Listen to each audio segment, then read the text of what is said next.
Okay, welcome folks. Good to be with you. Um, yeah, nice to see the names and locations.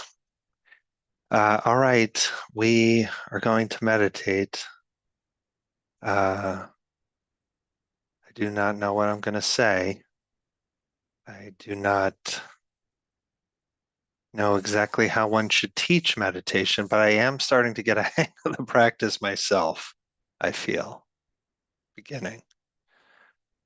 So let's um, let's see what happens.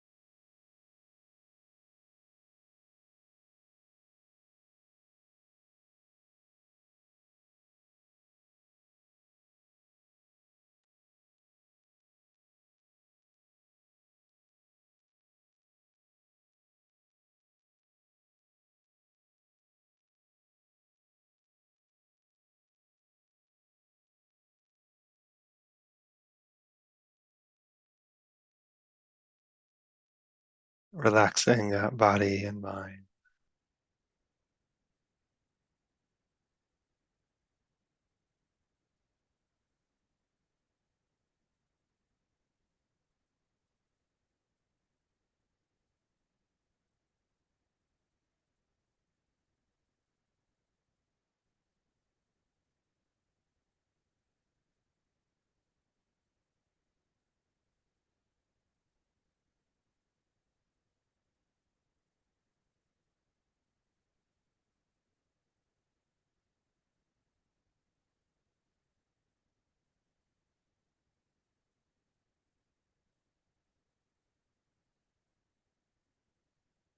If we were sentenced to live this moment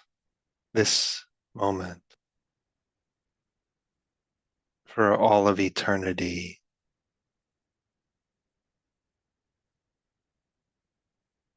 how deeply might we let go?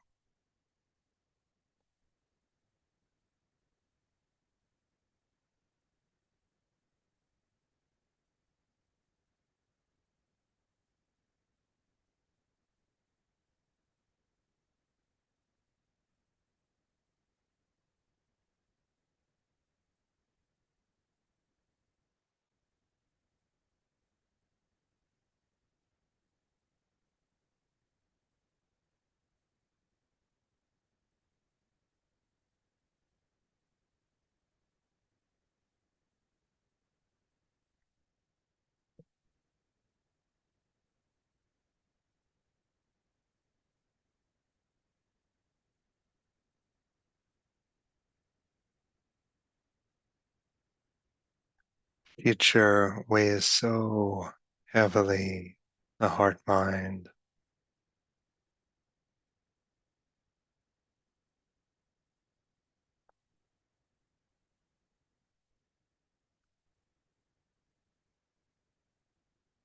the sense of next,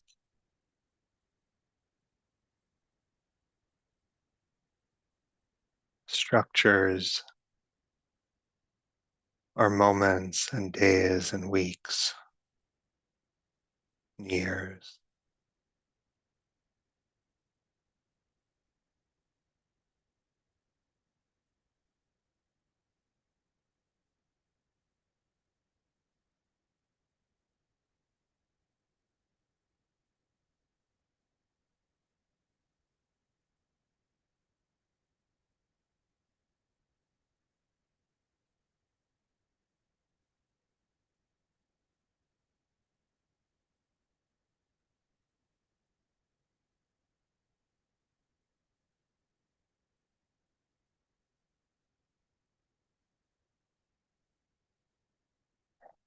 We just fall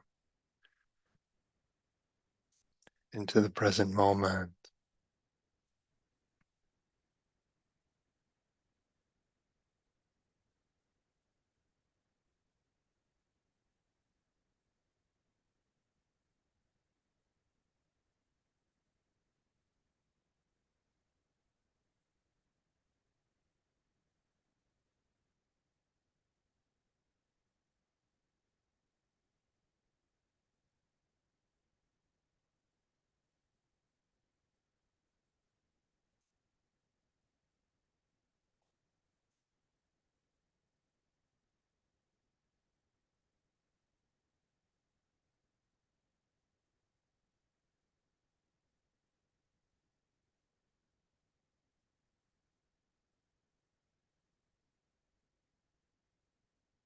It may be skillful to consciously point your attention somewhere,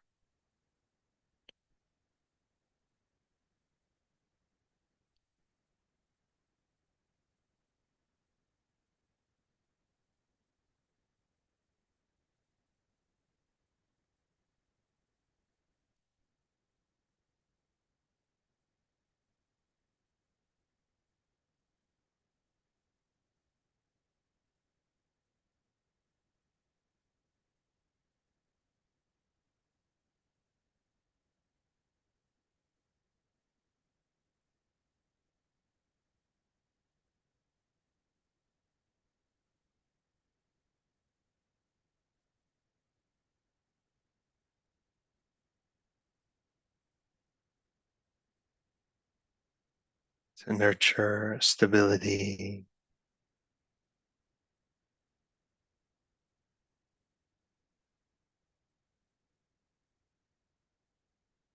clarity, alertness.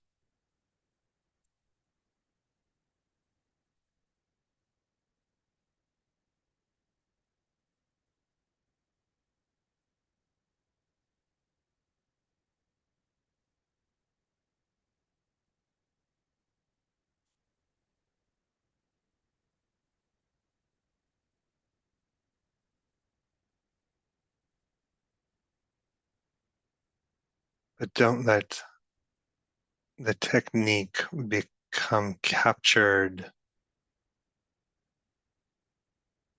by clinging,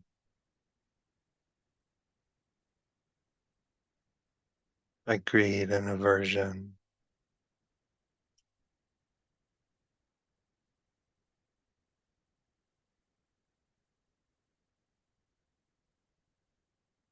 Can you direct your attention in such a way that it's not a reiteration of doubt and craving, control?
We could be tying up the loose ends of human condition until we die.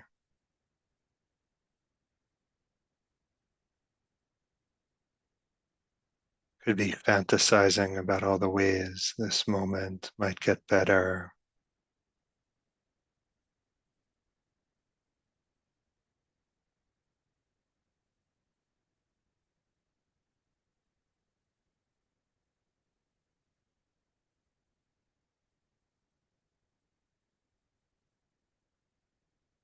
We could be trying to game out anicca, uncertainty.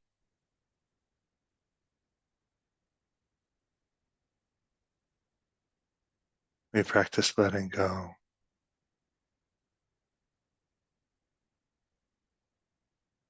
renouncing. Sometimes renunciation is very gentle. Sometimes renunciation calls for a measure of ruthlessness.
We've been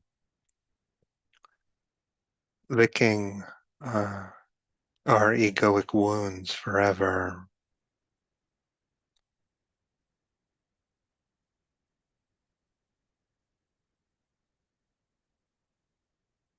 trying to keep things together,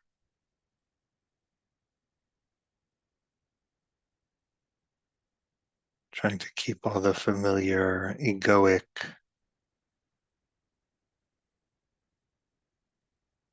lighthouses up and running.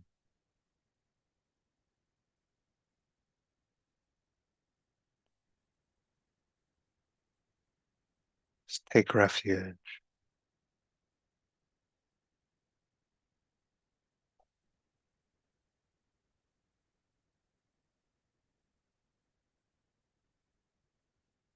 Buddha, Dhamma, Sangha.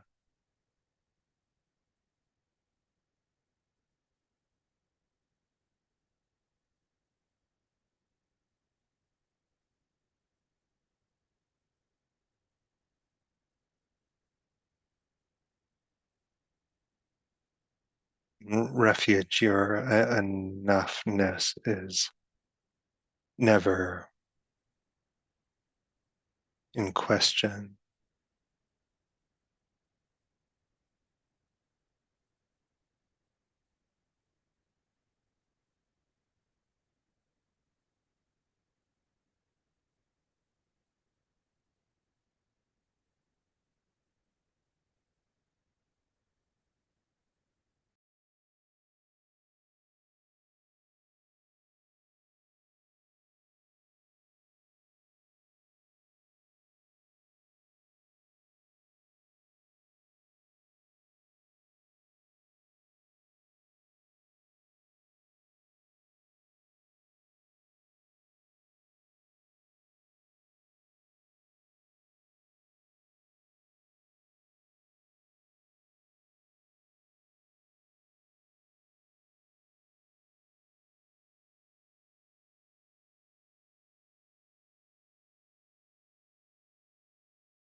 There will be a time to make meaning,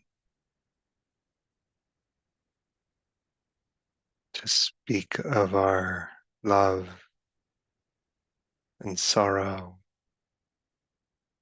and insight.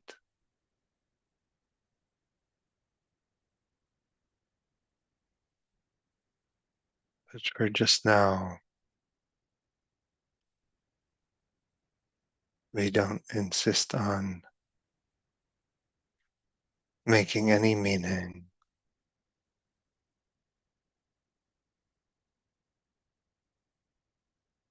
I'm comfortable with nothing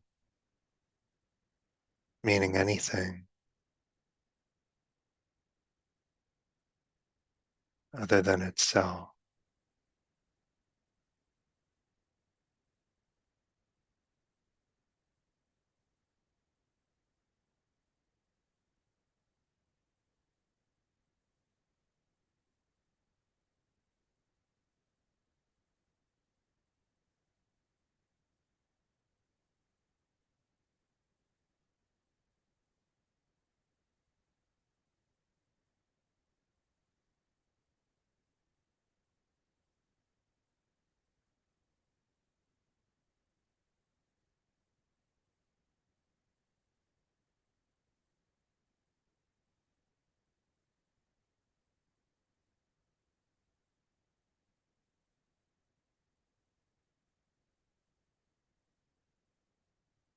Maybe we can say the meaning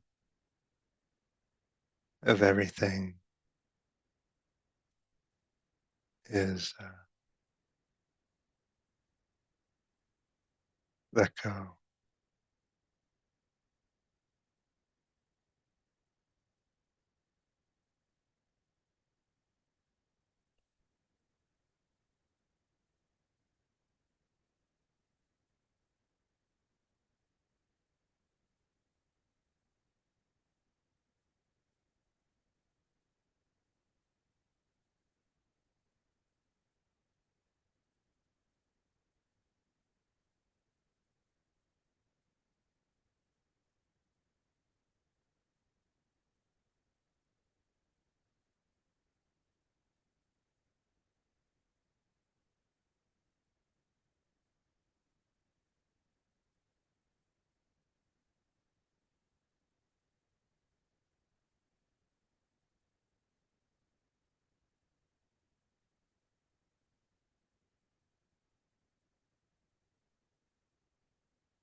Okay, so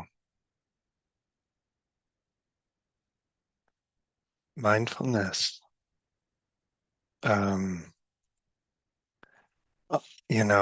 honestly, still trying to figure out what that is. And you could say our practice involves directing the attention in a kind of pointed way. I made a few comments to that effect, but also kind of receptive awareness, and they're not identical. And so it involves exerting a kind of attentional autonomy. And I said, okay, you may preferentially select, breathing or body or something involves that, but also involves surrendering to what you do not own. And so it's a kind of dialectic of activity and receptivity. And sometimes the effort that we make is the effort of starting something. Often the effort is the effort of stopping, putting down. We're studying our attention. And where and how we place our attention has profound effects. It really, in some sense, births our sensory world. All things come about, come into being through attention. The sutta say, all things come into being through attention. And attention is considered a neutral factor, not meaning not inherently good or bad. It's how we use it that determines its value. And attention is considered a kind of spotlighting function, bringing something to mind, brightening it with attentional light, the breath, for example. And so we spotlight one phenomena or many in a kind of um, choiceless awareness is a kind of sequential, spotlighting of particular phenomena typically. And as our attention develops, we have a very kind of rich, intimate processing of the object of attention. And generally, we say there's concentration when the spotlight becomes brighter and brighter, and there's zero light escaping. Whatever the object of attention is, the breathing is very vividly lit, and everything else is in pitch black night.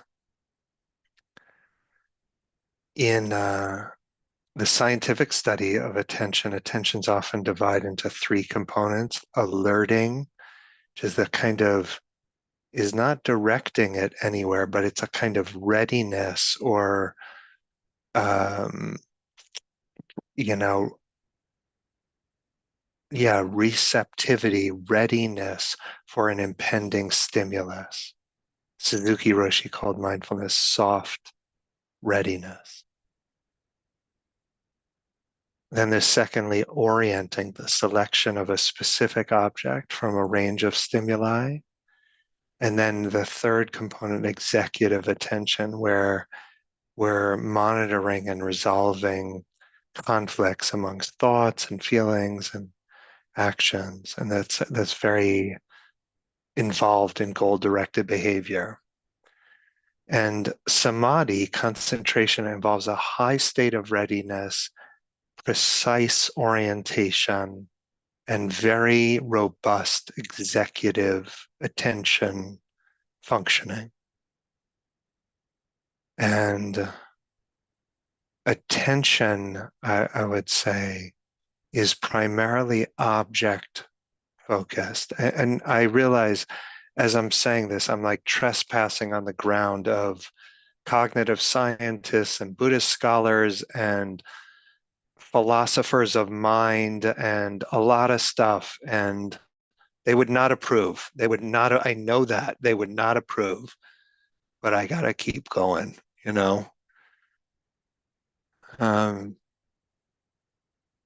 so attention feels primarily object focused, and um, the Antoine Lutz and Mishi Jha and their colleagues says, when one is seeking to find a person in a crowd, off-target objects, meaning like other persons, other people, do not present themselves phenomenally as strongly selected, but the state nevertheless seems to bear strongly on an object, namely the person sought. That captures something important about the kind of sense of the object orientation of attention.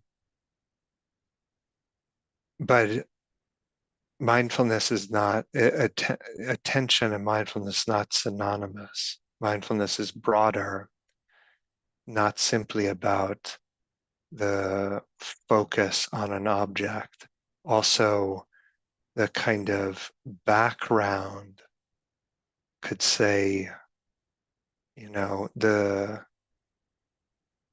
knowing epistemic context of one's object focused experience, the context of one's object focused experience. And if you get too focused on a kind of tight connection with the object, tends to generate a lot of tension and clinging. That's what I was saying. Like, is it possible to lavish the object of attention with a kind of rich brightness without reiterating the craving? Often that's not the case. Often our attention is a kind of appendage of our wanting. And so the Buddha says we begin with right view, a mind infused with letting go, with tranquility, with equanimity. And so it's possible to be very object focused, but be animated by a lot of engineering and control and all the things we try to make happen, even meditative things. It's like these uh, you know, kind of often something, there's control is masquerading as curiosity. And the cue that we're trying to make something happen with our attention is where we're not relaxed.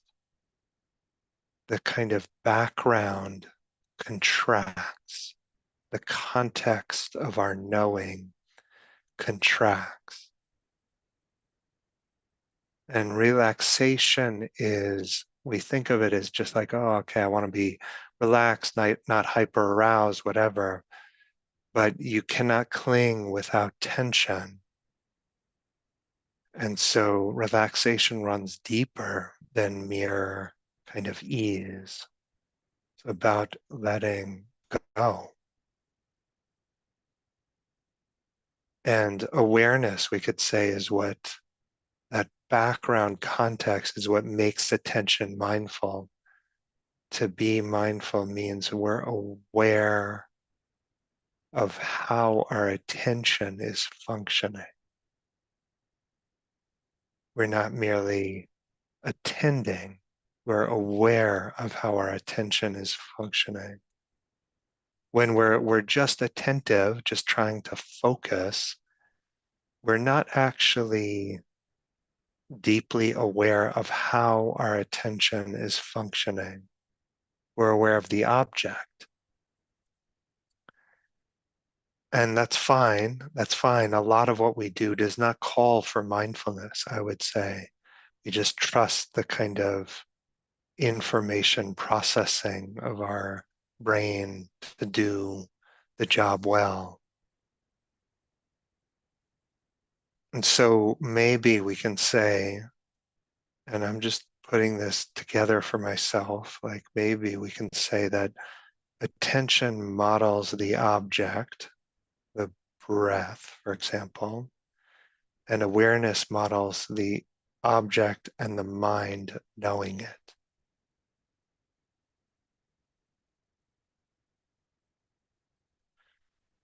So we can experiment with how we're relating to an object, the breathing or whatever it might be, how much we're just attempting to have pure fidelity to that versus how much we're also checking the background context, how the attention is functioning, what control is being exerted. And I would associate samadhi and concentration primarily with attention, primarily with the perception of anicca. And I would associate awareness in the background context with mindfulness and the perception of anatta. I'm saying too much for a Dharmette, but it's too late. So what we're uh, what we're observing is different from how we're observing. What we're observing is different from how we're observing.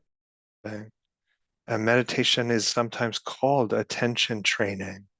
It's about training the attention and learning how craving shapes the movements of the mind and the construction of the world and self.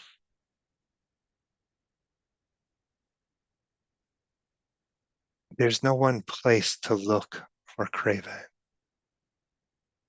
There's subtlety that's needed. We can't just attend to one thing to see if there's craving. Mindfulness needs to be open to the kind of gravitational effects of craving. And we practice deeply allowing the arising of craving, of aversion. And to allow craving and aversion is not to acquiesce to them. The allowing takes the thorns out of the clinging. In other words, like clinging depends on doing it unconsciously. And when the awareness is there, the clinging becomes an object rather than a commandment.